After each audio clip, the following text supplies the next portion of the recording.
This is the second time this year Microsoft has been caught allowing sensitive corporate data to be exposed through security failures. And this time, it's your emails. For weeks, a bug in Microsoft Office was actively doing something no software should ever do. This is a confirmed exposure, and Microsoft acknowledged it. And if you work at a company with more than a handful of employees, your confidential emails were likely processed by this system without your knowledge or consent. The real story here isn't just about one bug. It's about Microsoft's pattern of integrating powerful AI systems into critical business applications without adequately testing whether existing security protections work. What we're about to uncover reveals something much larger. Let's start with what we know, because it's important to separate the confirmed facts from the noise. In early February, Microsoft confirmed that a bug had been allowing Copilot Chat, the AI-powered assistant built into Microsoft's Office products, to access and summarize confidential emails. Not just any emails. Emails that had been explicitly marked as confidential by users or administrators. The bug itself has a tracking number, CW1226324.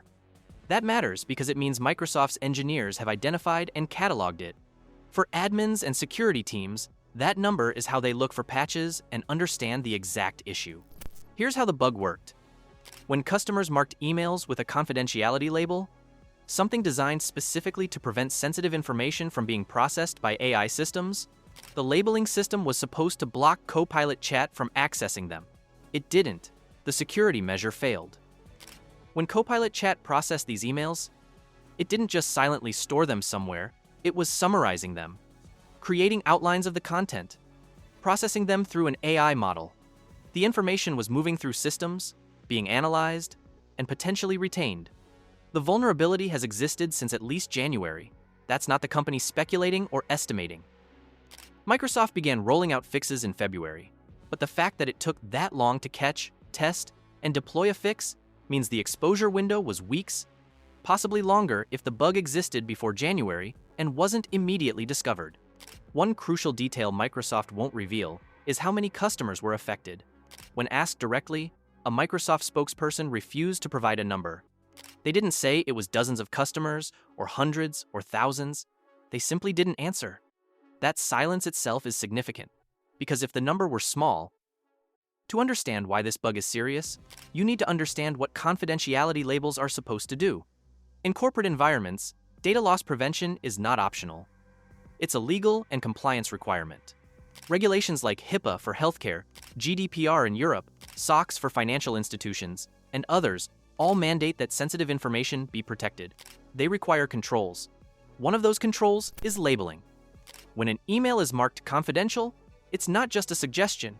It's a policy enforcement mechanism. The label is supposed to tell every system in the workflow, this information should not be processed by external AI systems. This should not be uploaded to the cloud. This should stay contained. Data loss prevention policies exist because organizations have learned the hard way what happens when confidential information leaks. Trade secrets find their way to competitors. Patient medical records end up in the wrong hands. Financial information becomes public. The consequences are substantial: fines, lawsuits, loss of customer trust, and regulatory action. Microsoft's security documentation explicitly states that data loss prevention policies should prevent their AI systems from ingesting labeled confidential content. The company built the infrastructure to respect those labels. This is different from a bug that causes an email to display in the wrong font, or a feature that crashes occasionally. This is a failure in a security boundary. When a company says something won't happen, and then it does anyway, that's a trust violation. Also, there's the technical question of retention. When Copilot Chat processes and summarizes an email, what happens to that information? Is it stored in a processing log? Is it retained in the model training pipeline? Does it get anonymized? Microsoft hasn't provided detailed technical information about what happens to processed content after it's been analyzed. The bug was first reported by Bleeping Computer, a cybersecurity news outlet. That's notable because it means an external reporter found the information before most security teams knew about it. Some organizations discovered the issue from reading the news, rather than from Microsoft proactively warning them. But the discovery had already prompted action elsewhere.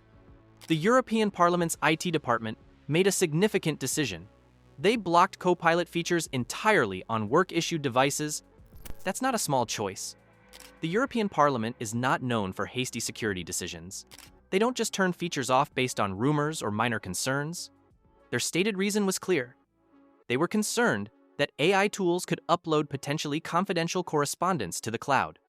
They specifically cited the risk that Copilot features could process and transmit sensitive information.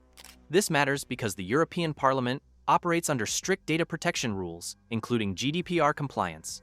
Their IT department would not block a major productivity feature unless they believed the risk justified it.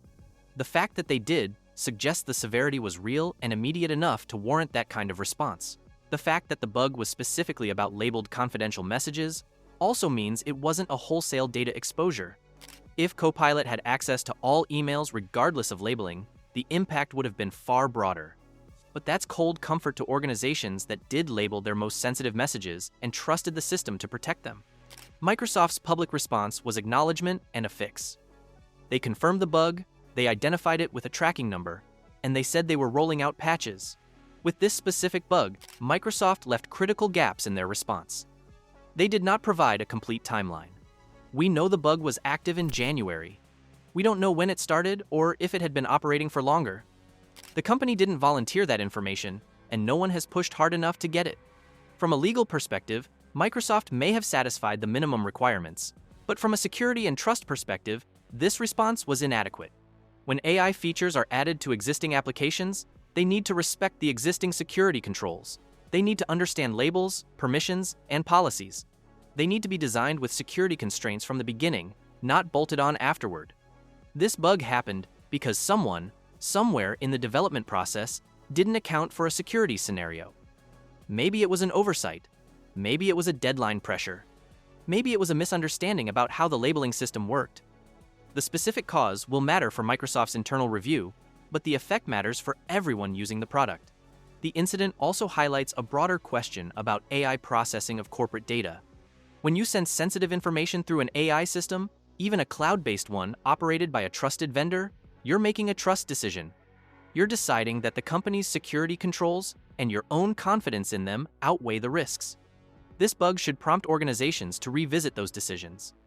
Not necessarily to reject AI features entirely, but to make that decision consciously and with full information about the risks involved. Microsoft isn't the only company integrating AI into productivity software, but incidents like this set a precedent. They show what can go wrong. They demonstrate the importance of security controls around sensitive information. It's important to be explicit about the limits of current information, because the gap between what we know and what we don't know is significant. We don't know the exact technical cause of the bug. Was it a logic error? A misconfiguration?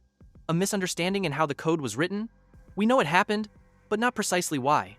We don't know how long the exposure window actually was. It was at least weeks. It might have been months.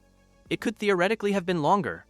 We don't know how many organizations were affected or what percentage of Microsoft 365 customers that represents. Is it unusual? Is it common? We can't assess frequency. We don't know what specific information was processed. How many emails? What kind of data? Were they financial records, medical information, trade secrets, legal documents, or general business communication? The answer to that question would help assess the severity. We don't know what happens to the processed content long term. Is it retained anywhere? Does it influence the Copilot model?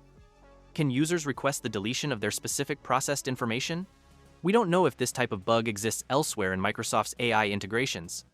If it happened with Copilot chat and email, could similar issues affect other data types or other Copilot features? The absence of answers to these questions isn't unique to this incident. Public disclosure happens, but detailed information often stays internal.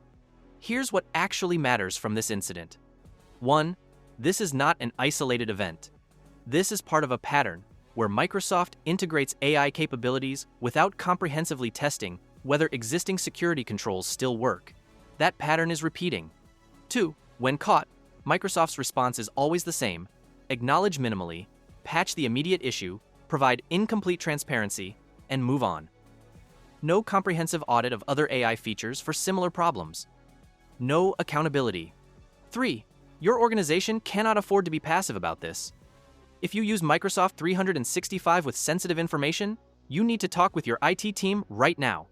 Understand what Copilot features are enabled. Confirm the patch has been deployed, and critically, verify that the security controls are actually working. Don't just trust Microsoft's assurance. Test it. 4. This is a warning sign about the speed at which AI is being integrated into enterprise software. Companies are moving fast. They're shipping features. They're measuring adoption. But security verification appears to be playing catch-up. That asymmetry is dangerous when the data being processed includes confidential emails, financial records, and patient information. 5. The broader lesson is that Microsoft's market dominance has created a situation where most enterprise workers have limited choice. You use what your organization has licensed. You can't easily switch to an alternative if you lose confidence in the current one. That concentration of power makes incidents like this more serious, not less. This is the second major incident this year. It won't be the last unless something changes. And based on Microsoft's pattern of minimal disclosure and maximal feature shipping, something probably won't change on its own. The question now is whether enterprises will demand better. Through contracts, through compliance requirements, through switching to alternatives, or whether they'll accept this as the new normal. Because this is what the rush to deploy AI looks like when security testing hasn't caught up to the pace of innovation. Microsoft was caught. Again. Your job is to make sure it doesn't happen to you. Thank you for watching. If you found this analysis useful, consider subscribing for more coverage of technology security issues.